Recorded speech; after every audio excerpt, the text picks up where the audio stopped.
go ahead and get started for sake of finishing on time. Thanks for coming today. My name is Dr. Milligan. I work at the VA hospital and also some over here at LSU. Today I'm going to talk about the solitary pulmonary nodule.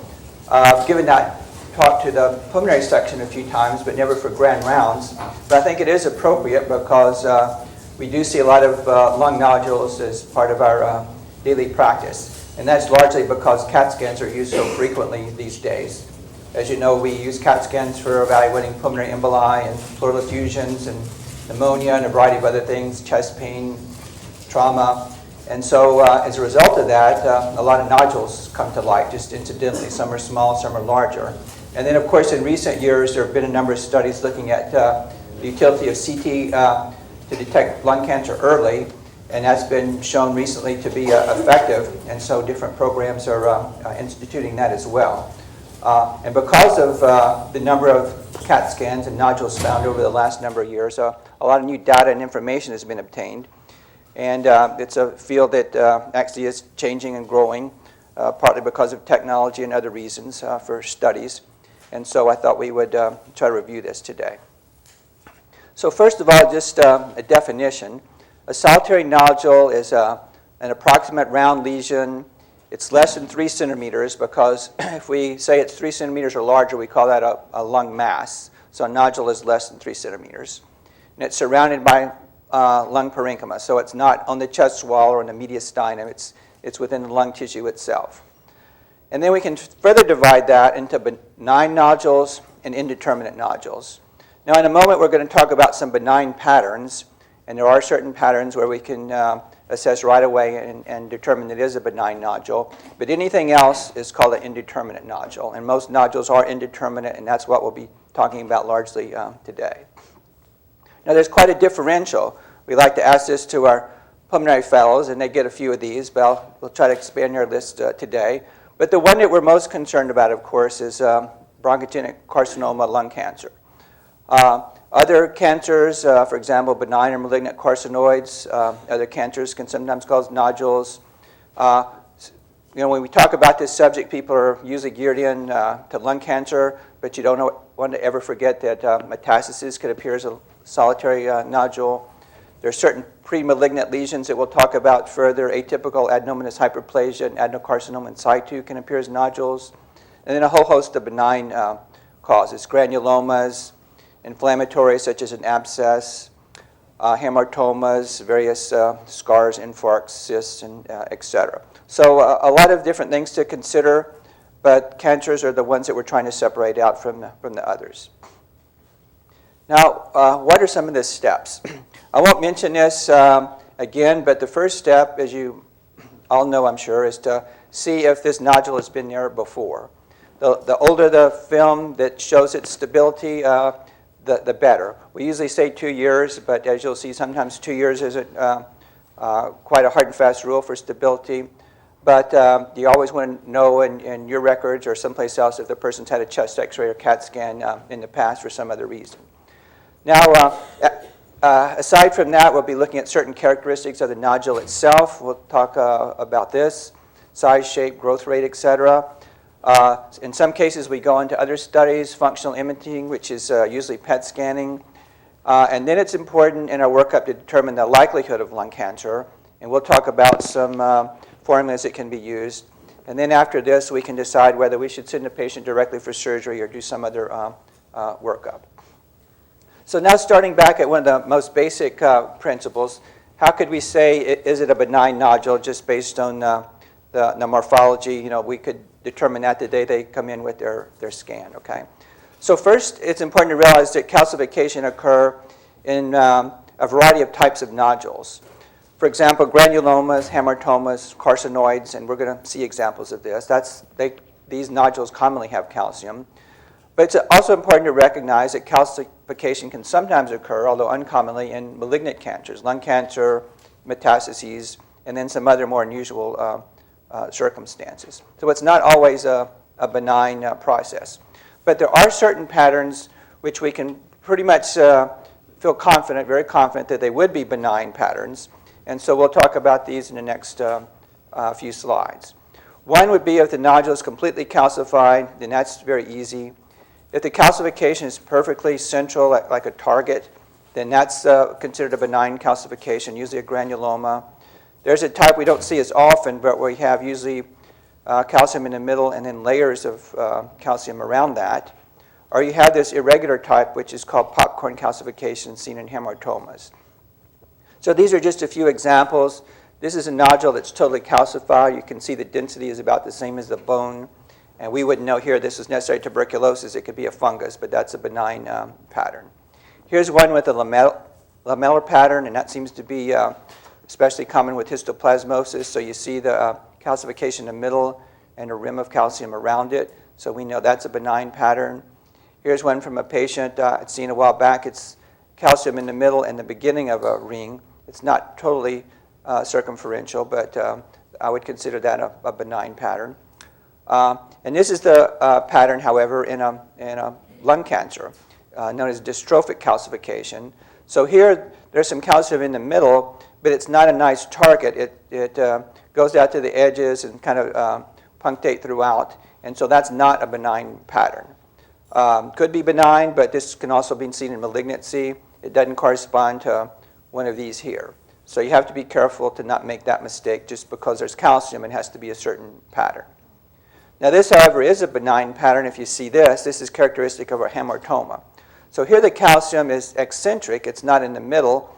But here you see these low density areas. That's fat density. So if you see the combination of fat and calcium in a fairly circumferential nodule, then that's very characteristic of a hematoma, and we know that that's a benign pattern. But you need the fat and the calcium, not either one alone. Now, next, what about just the size of the nodule? Here we can see the smaller the nodule, the lower likelihood of cancer. As we get up to about 10 millimeters, though, the incidence can increase. This varies a lot depending on what kind of study, if it's just a random study of nodules or a lung cancer screening study. But certainly there's a higher incidence. Once you get up to 20 millimeters or so, the incidence is quite high. And I said once it's 30 millimeters, a mass, then it's pretty much cancer until proven otherwise if it's a patient that smokes. What about the nodule characteristics? Smooth nodules aren't as likely to be cancer, but you certainly can't rule it out, 25% or so, just in a nodule that's perfectly round. If it's more lobulated or spiculated, again, higher incidence of cancer. So here's a lobulated nodule, a little higher incidence than a perfectly round nodule. This nodule is spiculated with these little projections going out. Sometimes this can be cancer with lymphangitic spread, or it could be fibrosis and contraction. But this is much higher risk of cancer, although it can be seen in inflammatory disorders. Here's a few other examples of signs that you'd be worried about. This was a cancer, and you can see this pleural retraction or tag. This is where the cancer may be kind of contracting and pulling, and you get this little area like this. So suggests cancer, but not pathognomonic. Cavities could be cancer or not cancer, but the thicker wall, especially if it's over 15 millimeters in thick, are much more suggestive of cancer. So after that, you can see that those are helpful, but they really don't help us in any particular patient. So we have to use other tools. So the next tool I talk about is the growth of the nodule, or what we call the volume doubling time. So this has been used for a long time, as long as people have been looking at nodules on x-rays, but it's still a very important tool. I think this little slide is nice just to show what doublings mean as far as the cancer itself. About a centimeter, or 8 millimeters or so, is about as small a lesion as you'll readily see on a chest x-ray. And by the time a cancer has grown that size, it's already 30 doublings. On a CAT scan, nowadays you can see nodules even smaller than 5 millimeters, but 5 is still a pretty small nodule. However, that already suggests 25 doublings. When you get to 30 doublings down here, then that's about 1 billion cancer cells. And when I saw this, thinking of a centimeter, 10 millimeters, that's not really very big. But when you look at it this way, that's a lot of cancer. And so that's why we have to take even a small nodule seriously. And even when it's 20 doublings, which is quite small, that's 1 million. But once you start to get to 25 or 30 doublings, that really made an impression to see the numbers this way. Now, how do we assess volume doubling time? There's a formula, but there's also a website where we can calculate this easy, so don't be too nervous. In fact, all of the important information, I believe, is on a couple of references on the sign-in sheet that you got. But the volume doubling time is based on the diameter.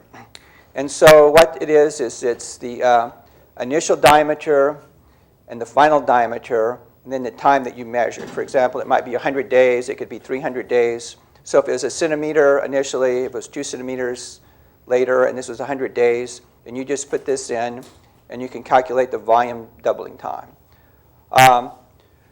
If it's a more complex structure in 2 dimensions, then you can use this formula down here. Now for cancers, we're primarily thinking about 20 to 300 or 400 days. We'll talk more about this, but now some cancers are realized to be so indolent that people are gradually expanding out the upper range, 500, even 600 days sometimes. But most cancers are going to be, 20, 30 days, 300, 400 days, kind of in that range. Now, this just shows you, though, the pitfall of just looking at the nodule itself, just kind of eyeballing it and saying, is it growing or not? Because what we're looking at on a flat projection on a monitor is just the diameter. And that's not as helpful. For example, this is a doubling in volume from 3 to 375 and 375 to 4.7. That's pretty easy to see that that's larger, and that actually is one doubling. It's not a double in diameter, it's a doubling in volume. But when nodules are smaller, it's not nearly as apparent. You can probably see from 4 to 5 that looks bigger, but from 5 to 6.2, there's really not much visible change, but that actually is a doubling in volume. So that's why it's important to measure the volume doubling time. You don't just look at the diameter and see, is it growing or is it not growing? It may be growing, but is it growing within this range? Is the volume growing? That's what really more important information. Now, what's new, rather than just measuring the diameter and using the formula, is the use of actual volume measurements by chest X-ray. And actually, it's not that new, but people are doing this more in some of the lung cancer screening studies, for example, they're using it. So here it's, again, just a CAT scan, although they usually take thin cuts. They select the region of interest and use the whole data set of pixels to generate a nodule volume. So here's an example of that. Here's a nodule on CAT scan. This is probably a vessel or something. And either by automation or manually, you can outline the region of interest. But the CAT scan is obtaining what could essentially be considered 3-dimensional information, so it can construct something like this. And cancers usually aren't just little round balls like I was showing you a minute ago. They have complex structure. You may have a vessel here and an airway here. So they grow in complex manners. You saw the spiculations. So anyway, this can be used to generate a more accurate measurement. Now, there are certain pitfalls in this. We don't really have time to go into that today, but suffice it to say it may be a little better technology. And one hope is that you can determine a significant change in volume earlier than if you were just using simple diameter measurements. Here's another example over a period of time, and it was found that the doubling was 130 days. Now, what's even a little bit newer still is the use of mass. So mass on a CAT scan is the volume, like I've just showed you, and the CD density. They can use the Hounsfield units to determine that. And here you can see a ground glass nodule. The diameter increased 22% here, and after another year, 84%. But the volume had increased 60%, 343, the mass 58, and 374. So some studies suggest mass may even be a little bit more sensitive in noting changes in volume early, even than the volume. In other words, you can detect a volume doubling time more quickly by mass than certainly by diameter. So in summary, this is the website I would recommend, chestxray.com. It has these formulas, and you can calculate that out yourself, but it's pretty easy just to enter in the 2 times the the time and the two dimensions, and it'll calculate it for you. But either way, 20 to 400 days roughly is the doubling time that you're concerned about. Now there's always exceptions, and this has come up occasionally with me. Can a cancer get smaller? Usually we think if it's smaller, well, we're okay. But sometimes cancers can have some fibrosis or a little necrosis, whatever, and over a period of time they can actually get a little bit smaller before they start to grow again. This has happened to me a few times when I sent somebody to surgery, and the surgeon does another CAT scan and says, well, it's smaller, I don't want to take it out. So what do you do? Well, it's hard to argue with that because it may continue to resolve. It may have just been inflammation. But it also means that you don't want to just say goodbye, nothing to worry about. You want to have them come back, and you want to monitor them probably another time or two to make sure it's nothing like this. So this doesn't happen a lot, but it's well described in the literature. So just be aware of that. Don't be fooled if it's just one scan showing a difference, unless it's, there's a tremendous difference. But a subtle difference does not always mean it's benign. Okay, so we'll go on to the next step then, or the next tool that we use, and that's PET scan. I won't spend a lot of time on this because I know you're familiar with PET scanning.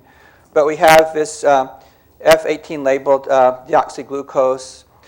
In this cell, it's phosphate is attached. And the point here is that once that's attached, it doesn't leave the cell, or most of it. It stays, and we can get an image. Here's a PET positive nodule. There was a cancer, a PET negative nodule. And I'm sure all of you have seen many PET scans. Basically, this study, even though it's a number of years old, is still widely quoted. And for nodules that are roughly the type that we're talking about, the sensitivity of PET scan is quite good, in the mid-90s or better. The specificity is not quite as good, and that's just because inflammatory conditions can cause nodules to be positive as well. Infection, sarcoid, abscesses, a lot of the things that we talked about in the differential earlier on, granulomas, for example. So it's not entirely specific. Remember that you have to have a certain threshold. Usually the PET scan radiologists won't even do this scan if the nodule is less than that because it's very costly and will not be worthwhile. But the lower threshold now is usually about 8 millimeters. Some scanners, they say perhaps 7 millimeters. Now, what about a negative scan? Can we be comfortable with that? Well, in general, we can be comfortable. This was a representative study. This was nearly 4,000 scans done at Duke University. And in retrospect, 20 patients were found to have cancer that had PET negative. Now, this is not just mildly PET positive. These are truly PET negative. Mostly these were low-grade cancers. Nearly all of them except for one was stage 1, so they were able to catch them with serial monitoring and determine that. So that's rare, you could say, but again, there are exceptions. Here, for example, is a PET negative carcinoid, fairly large nodule.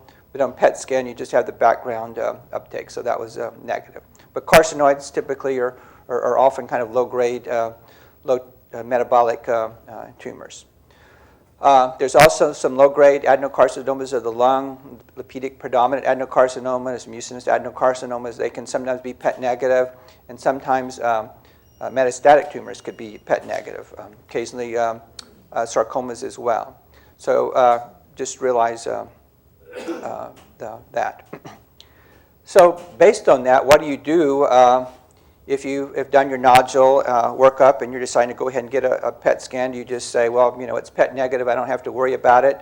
It's very unlikely to be a lung cancer, but since there are exceptions, the experts will recommend that you go ahead and monitor them, and we'll talk more about how you would do that in the intervals, but you don't just discharge them.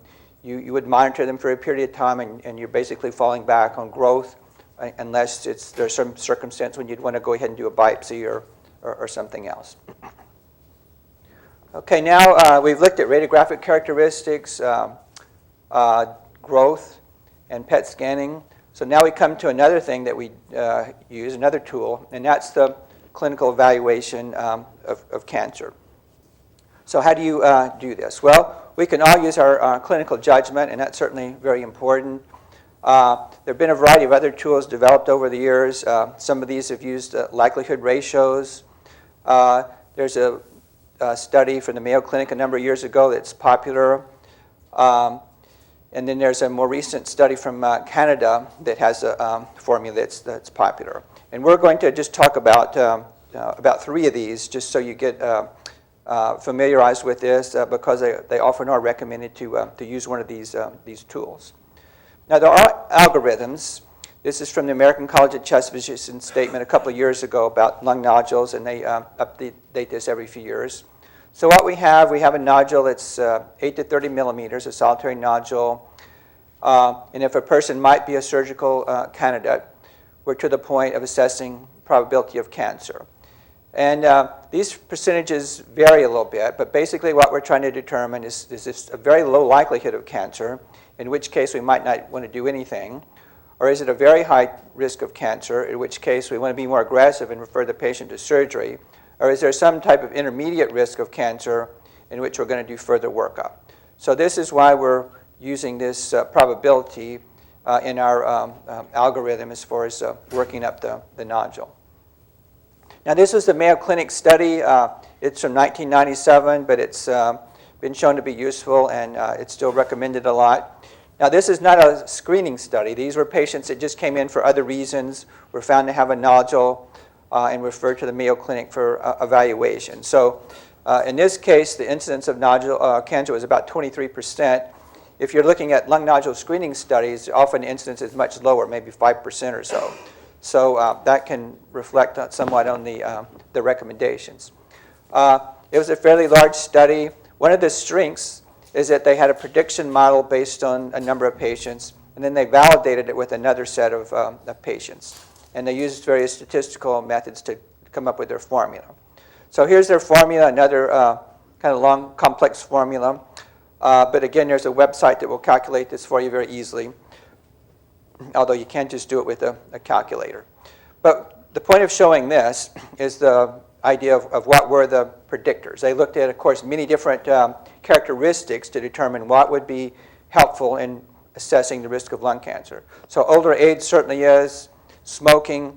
Now, in their formula, these are just yes or no. So it didn't matter so much how much you smoked. If you smoked, it was 1. If you didn't smoke, it was 0. So 0 just excludes this variable. Here, if you'd had cancer outside the chest, an extrathoracic malignancy, greater than 5 years, you would say yes here. This is a diameter. This is if the nodule is spiculated. We looked at that as a risk factor earlier on. So if it's spiculated, it's a 1. If it's not spiculated, it's 0. And many studies have shown that lung cancers tend to occur more in the upper lobes than the middle or the lower lobes. They're not exclusive to the upper lobes, but it's much more common. So this is how the formula would work. The patient's 65 years old, so we put that here. They were a smoker. They didn't have any prior lung cancer. 20 millimeters, so we put 20 here. It was spiculated, and it was upper lobe. So it's all 0 to 1 except for the age and the dimension. So you put it in a formula, and you get a probability here in this person that's older with a large nodule of 71%. And again, it's the same calculator, has multiple formulas, volume doubling time, as well as these probability formulas. So useful website. Other studies have tried to validate this, and this is one that's published more recently. This is a study from the Netherlands. It wasn't that many patients. This also was not a screening study, a very high incidence of cancer, almost 60%. But what they did that was helpful is they added PET scanning. PET scanning really wasn't used much when the Mayo people did their studies. And also what was useful is they graded it 4 ways: absent, faint, moderate, and intense. And this did improve the accuracy somewhat, as well as validating the formula itself. And here's their website, Nuclear Med, solitary pulmonary nodule. So if you just Google this, and you'll find this calculator. And it'll be the other formula plus the PET information, and that's also proven to be a useful formula. Now, the other one that I'll just mention briefly is from a Canadian screening study. Now, different groups have come up with different formulas. We're certainly not going to go through that. That could take a long time, but I've just chosen some of the more popular ones. This is a recent study from the New England Journal, and the strengths here is this was a lung cancer screening study, large numbers of patients, and also a strength here was their development and validation cohorts were in different parts, different universities, and different hospitals, unlike the Mayo Clinic where they did it all internally. So this makes it a stronger study. So here, 1,800 patients with 7,000 nodules, the validation over 1,000 patients with over 5,000 nodules. And as you'd expect in a screening population, the incidence of cancer was lower, 4 to 5%. And they found these variables as predictor of cancer. Now here, they were all smokers. That's why they were in a screening program, so smoking's not listed. But the nice thing about this is there are other variables that are found to be suggestive in other studies, but weren't in those other formulas. For example, COPD emphysema has been recognized as a risk factor for lung cancer. Family history may be important, and so that's included here. It's not clear why female sex was a risk. They didn't really address that. Usually we think of males, but it may just be that males are more commonly smokers. But that would be interesting. Also, they included nodule count and whether the nodule was totally solid or part solid. And we'll talk more about that a little bit later. Now, what about comparing these formulas? The British Thoracic Society had their statement on lung cancer this year, and it's really an excellent statement as well. And they developed this little graph here based on a hypothetical patient, a 70-year-old with a spiculated nodule in the upper lobe. So, we know that would be a pretty high risk for cancer. And if it's, say, a 20-millimeter nodule, then most of the formulas would give you a pretty high rate. But a lot of those other formulas, other than the Canadian formula, didn't study so much the small sub-centimeter nodules. So if we look here at, say, a nodule that's 5 millimeters, the boxes here are the Canadian study, and you can see the incidence of cancer there for just a 5 millimeter would be quite low, just a % or so. But if you were using the Mayo study with a smoker, that would be the circles. So you'd be up here, 30, 35% or so, and here was a VA study over 40%. And that probably really overestimates the risk of cancer in very small nodules. So what do we do with that? Well, it's not entirely clear what you do with it, but here are some recommendations. The American College of Chest Physicians, they didn't exactly recommend the Mayo formula. They said you could use any formula, but the Mayo formula was the one that they showed in their in the body of their text. So I guess I would use that as a tacit recommendation. I think the one with the PET scan information is also useful. But it might be more helpful in small nodules, 5, 8, 10 millimeter nodules, to consider using the other formula, the one from Canada, because it has the highest accuracy, especially for the small nodules. So down here, perhaps the Canadian formula, up here, perhaps the others. And then still, it requires your clinical input because we can't say for sure which formula is exactly correct. So these are tools; they're helpful, but still, you need your clinical insight to decide exactly how to go. Now here, as I've thought about this over time, that there are other factors that aren't listed in the formulas, and that's why you still need to use your judgment, your brain, your knowledge, and not just depend totally on websites and clicking things. For example, in a few minutes, we're going to talk about cancers with very long doubling times. That can be a problem. We're going to talk some about biological behavior of cancers, which is not taken account of in the formulas. What about lung cancer in non-smokers? So we certainly see that. What about occupational risks? Sometimes it's hard to quantify that, but if a person has been a plumber and worked with asbestos many years, that could make a difference. If they've had secondhand smoke, certainly that can be important. If they've lived in a mountainous area and had radon exposure, there may be different risks for ethnic groups. That's really hard to quantify. We talked about COPD, and the Canadian formula did take that into account as well as family history. So some of these factors are beginning to be used in the formulas, but still there are others that you just have to kind of think about yourself. And also the formulas are all geared toward, is this likely to be a lung cancer? But the thing that could sometimes, you could miss is, well, maybe it's a non-smoker, et cetera, not too high. But, is this not a lung cancer? Is this nodule something else? Another kind of cancer, for example, a metastasis. So always keep that in the back of your mind. Often people that have had metastasis, they'll have symptoms somewhere else, but not always. Or maybe that symptom has gone unrecognized, back pain or abdominal pain or whatever. So you may be the first one that's putting that together when they get referred to you with the lung nodule. Now, so how do we go about taking this to the next step? Just think about those factors that I've talked about.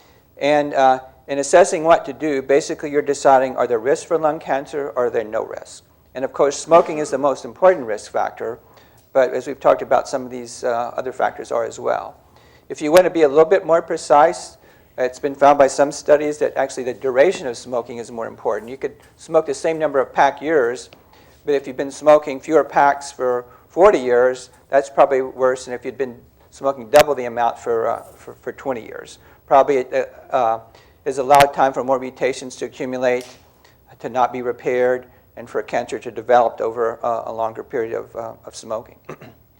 So what do we do? How do we put this into practice? Well, smaller nodules are more likely to be benign. And a nice practical point is if the nodule is less than 8 millimeters, we can't use the PET. That's really the lower threshold. So therefore, in those smaller nodules, we're probably going to be resort to monitoring by CAT scan. So how do we decide about the monitoring interval? Well, here, generally what we use is something known as the Fleshner Society guidelines.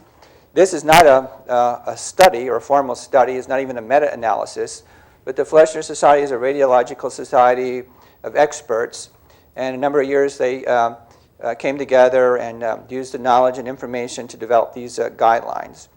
And the American College of Chest Physicians, the British Thoracic Society, virtually every other group uses their recommendation as far as how to follow the nodule. So we were talking here about, we're looking for risks or no risks. Well, that's because that's how the Fleshner Society divides up the monitoring interval.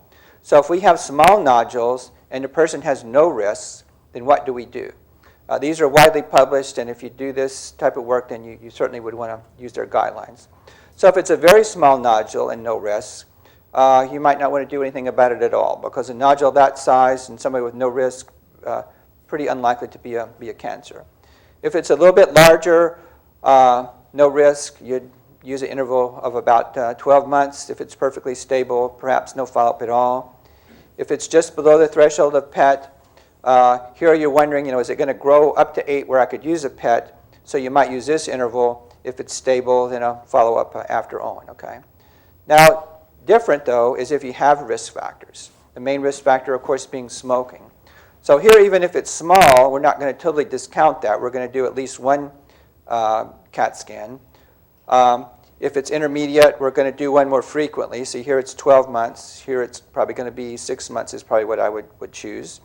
And then again, if it's just below the threshold of PET scan, we're going to do one at 3 to 6 months. So here we're going to say 6 to 12, but with risk factors more frequently, and monitor that a little bit more often. Because what we're looking for is it growing enough to be concerned about to get a PET scan where we would go to the next step. Now, what if it's over 8? We've said PET scan would generally be the next step. We've talked about that already. If it's PET negative, that's nearly always benign. Now again, not faint, because faint can still be a low-grade cancer. So that's really an important point. We're talking about PET negative, absolutely negative. So that we can feel pretty confident about, but just in the back of your mind, could it be a low-grade tumor like a carcinoid, an unusual metastasis? But we feel pretty safe about those. We don't discount them, we don't send them home, but we feel much more comfortable about the PET negative ones. Now back to our algorithm. We've assessed clinical probability, we've used PET, and now we're going on to the next step about how to evaluate the patient, send them to surgery, do monitoring, etc. We've talked about the choices here just on this slide, surgery, biopsy, or monitoring. Those are basically our choices. So how do we decide about that? Well, at all steps, especially when you get to this step, you of course want to include the patient, have an honest discussion. It's not just an algorithm where you just send them here and there. You have to involve them, of course. And I won't go through all this, but for example, if the surgical risk is very high, then we may more go with a conservative approach, like monitoring or biopsy, rather than sending them straight to surgery. However, if we're pretty suspicious and the risk is low, then it would be perfectly okay just to go ahead and send them for surgery to take that out without a biopsy. Some people just don't want to have biopsies, even though we know it's very serious. So then, we're going to be forced to perhaps monitor them or try to talk them into a biopsy to change their mind. So a lot of variables here, and the patient obviously has a big part in helping to make this decision. Now I'm just going to throw in, it's kind of a diversion, but I found it to be practical just in doing this, the biological behavior of the tumor. I guess I've just been surprised enough times that it's made me consider this factor. So here's a couple of patients that I've actually seen. This was a lady who was a teacher, and she came in and had this mass because it was, by this time, 30 millimeters. Now, it happened that a number of years before, she had had an x-ray for some other reason. I think she had had a gallbladder surgery or something. And there actually was a lesion here, in retrospect, of about 15. But it wasn't really picked up. It's not seen so much on the PA, just kind of on the lateral. But that allowed us to calculate the volume doubling time. Quite long, 795 days. PET scan was strongly positive. She had surgery. It was stage 1A. No metastasis. She was cured. So that's wonderful. But the doubling time, very long. She was lucky.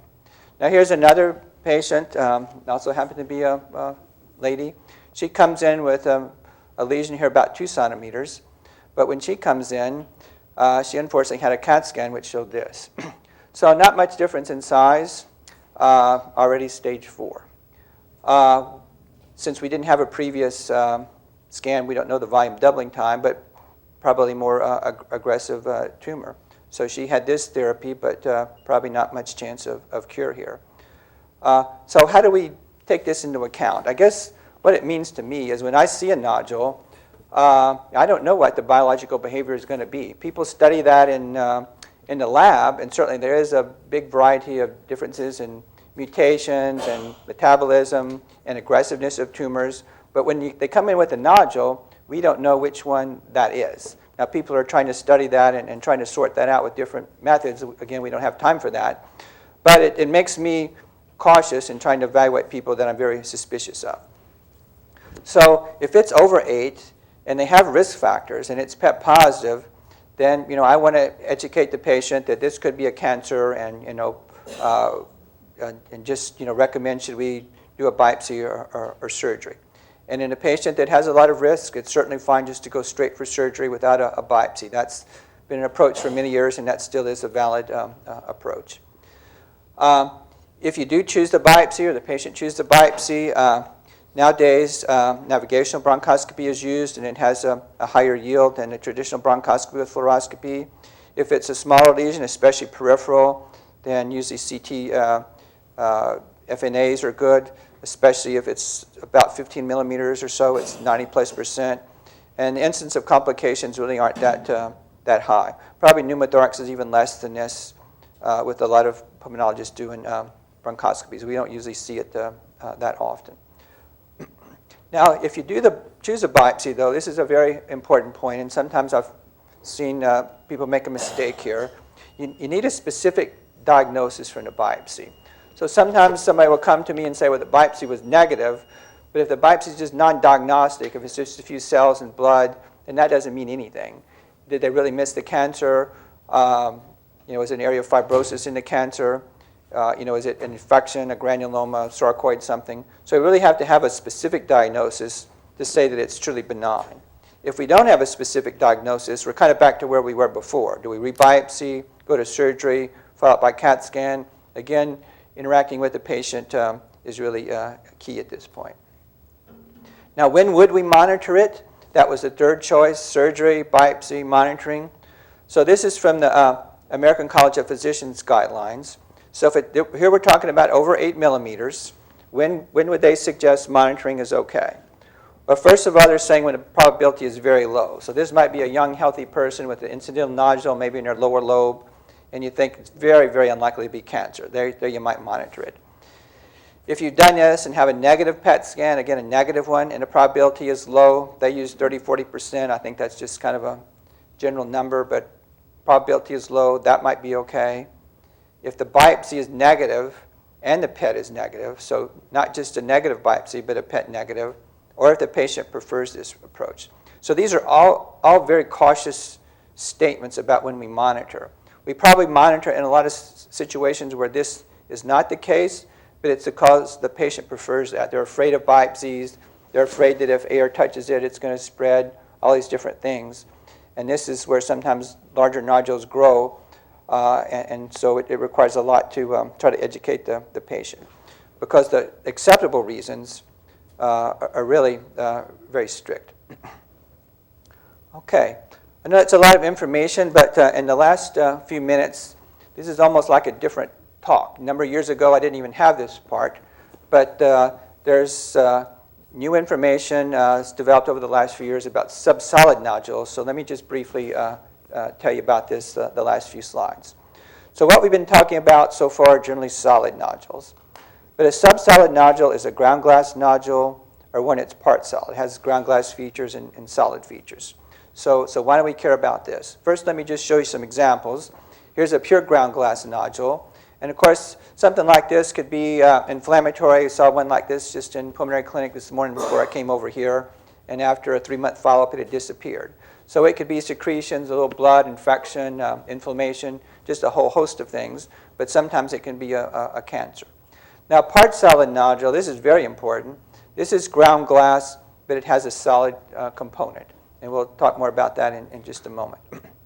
Now, as relates to cancer, the cancer societies have reclassified lung cancers just a few years ago. And that's where we have referred to as what are known as pre-invasive lesions, adenocarcinoma in situ, atypical adenomatous hyperplasia. And these are lesions that actually have mutations, but they're not a frank cancer. And then there are minimally invasive cancers like adenocarcinoma in situ and certain other ones that can look like this. So that's why we're interested in these types of nodules. And you can see here, these are the pre-malignant types. Here are the minimally invasive and a more traditional adenocarcinoma. The lower grade lesions have more ground glass features. And as they become more aggressive, you can see you have possible solid, partly solid, or partly solid and solid. So as the solid feature increases, the risk of cancer increases, although a pure ground glass nodule could be cancer in itself. And here's some numbers for that. A solid nodule, which is what we've talked about and what we see most often, although many of them won't be cancers, here the rate is about 7%, even though these are the ones we see most often, okay?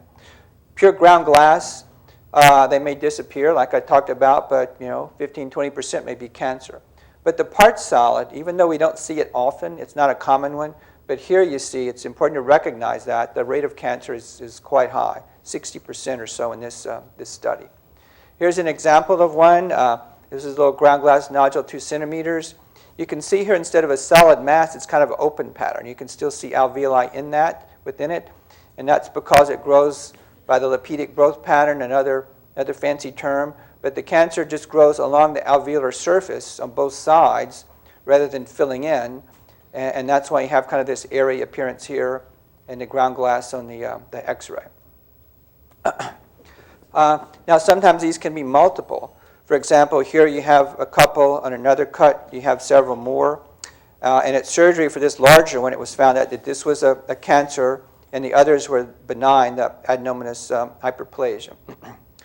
Here's another example. This is a more solid lesion. You can see the pleural retraction that we talked about. This was a cancer, but there's other little ground glass nodules, just multiple ones in here, more than you can hardly count. Those are all pre-malignant AAHs.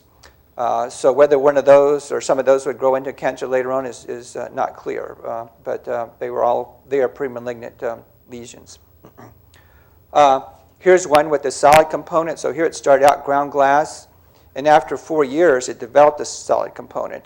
So that was very alarming. They realized the significance of that. They took it out. It was minimally invasive adenocarcinoma at that point. Here's one that increased in size, but also more in density. Here was more just ground glass, here more density. that increases the risk of malignancy, and so it was cancer when it was removed. So all these features are important to recognize. Now, many of these, although not all, can be very indolent. In fact, I'm not sure you can even see the nodule here, very faint, but these are one-year intervals. But certainly by this time, you can see it's becoming a little bit more dense, and finally it was removed, and it was a carcinoma, very indolent. And in fact, in some of these cases, again, this is almost the whole grand rounds in itself, but some of these patients may die with their cancer rather than from their cancer. It's kind of like low-grade prostate cancer, and whether you would do anything about this or not would kind of depend, again, on the patient preference, their health. You know, are they healthy enough to undergo surgery or do something about it? In which case you would do that. In other cases, it may not be worth it. But in some cases, they are aggressive, so you don't want to presume that they all are as indolent as the example I've shown you here. Now, getting to this point about the indolent nature, solid cancers, which we talked about in the first section, remember I said 20 days to 200 days or so. So this is just a real common area here, about 150 days for aggressive solid cancers. That's something that we see a lot. Pure ground glass, you can see very long doubling times. These were not nodules, but cancers, and part solid somewhere in between. So there's really an extreme, almost a whole different area between the typical cancers and these ground glass cancers. I'll just mention a couple of things to this point, and then we'll be done. This is the Fleshner Society statement on subsolid nodules, which is different than the other. If it's very small, ground glass, then they say perhaps no follow-up at all, because most of those will be benign.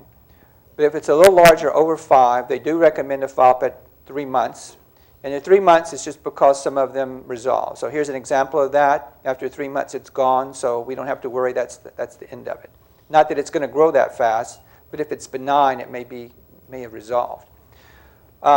If it's persistent, then you're going to have to follow it. And since we know these can be indolent, instead of using the 2-year threshold, they say a minimum of 3 years. It's not exactly known how long you need to follow them. A lot of that depends on the patient, because you can see how long the doubling time can be. So it may be 3, 4, 5 years, but again, that's up to the patient and other features. If it's part solid, this is what you really would like to know about. If it persists or it grows, those are the ones where we said 60, 70% may be cancer. And so, I turned off my button. Or I guess yeah, there we go. Those are the ones that we may be more aggressive with. If the solid part is over 10 millimeters, then a PET scan can be useful. But if it's pure, I guess the battery is about to run out. If it's pure ground glass, a PET scan really won't help you much at all. If it's multiple nodules, which we sometimes see, then you really have to look at each one individually, and especially concentrate on the larger nodules. So I think with that, I'll quit. And if anybody has any questions, I know it's a lot of detail, but there really is quite a bit to it. I'd be happy to talk to you afterwards, or if somebody wants to send me an email, then feel free to. So thank you very much.